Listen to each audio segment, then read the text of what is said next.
Friends খ্যাত অভিনেতা Matthew প্যারির মৃত্যু বিনোদন জগতে বেশ আলোচিত একটি ঘটনা। ময়না তদন্তের প্রতিবেদনে ম্যাথিউ প্যারির মৃত্যুর কারণ হিসেবে কেটামিনের অতিরিক্ত প্রভাব নিশ্চিত করেন চিকিৎসকরা। এবার উঠে আসলো পেরিকে কেটামিন সাপ্লাই দেওয়া ড্রাগ ডিলারের নাম।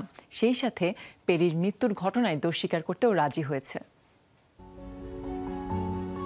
কেটামাইন কুইন নামে পরিচিত ৪২ বছর বয়সী জাসমিন সাঙ্গা। লস অ্যাঞ্জেলসের বিচার বিভাগের পক্ষ থেকে জানানো হয়েছে, জাসমিন তার দোষ স্বীকার করার পর মোট ৫টি অভিযোগে অভিযুক্ত করা হবে তাকে। এর মধ্যে উল্লেখযোগ্য হচ্ছে কেটামিন বিতরণ ও এর ফলে মৃত্যু, মাদক সংক্রান্ত জায়গা রক্ষণাবেক্ষণ সহ আরও ৩টি অভিযোগ রয়েছে তার বিরুদ্ধে। আরও জানা যায়, সে যখন আদালতে দোষ স্বীকার করবে তখন তার সাজার সময়কাল হবে কমপক্ষে ১১ বছরের কারাদণ্ড, যা আগামী কয়েক মাসের মধ্যেই অনুষ্ঠিত হবে বলে আশা করা হচ্ছে। পেরির মৃত্যুর সাথে জড়িত ৫ আসামির মধ্যে সাঙ্গা হলেন শেষ আসামি, যিনি ইতিমধ্যেই দোষ স্বীকার করতে রাজি হয়েছেন। সাঙ্গা ২০২৪ সালের আগস্ট থেকে ফেডারাল পুলিশের হেফাজতে আছেন। পেরির ব্যক্তিগত ডাক্তার সালভাদর প্লাসেন্সিয়া তাকে কেটামিন সরবরাহের জন্য দোষ স্বীকার করেন, যদিও তার দেয়া ডোজ মারাত্মক ছিল না। এছাড়াও এরিক ফ্লেমিং, পেরির সহকারী কেনেথ ইয়াওমাসা ও মার্ক স্যাভেজ পেরিকে কেটামিন সরবরাহের জন্য দোষী সাব্যস্ত হন।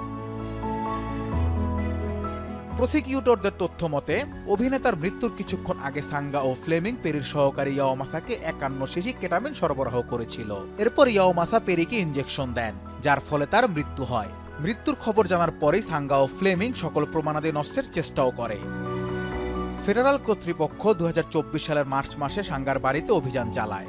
সেখান থেকে পুলিশ ৬৯টি তরল কেটামিনের শিশি উদ্ধার করে। সেই সাথে এমডিএমএ ট্যাবলেট, নকল জেনেক্স বড়ি ও টাকা গণনার একটি মেশিন সহ অন্যান্য মাদক দ্রব্যের সরঞ্জামাদি উদ্ধার করে। সাঙ্গা ২০১৯ সালের আগস্টে পেরির ট্রেনার কোডি ম্যাকলোরিকে কেটামিন সরবরাহ করার কথাও স্বীকার করেছেন। ৩৩ বছর বয়সী ম্যাকলোরি অতিরিক্ত মাত্রায় কেটামিন গ্রহণের কয়েক ঘন্টা পরেই মারা যান। Anas Imran, showbiz tonight.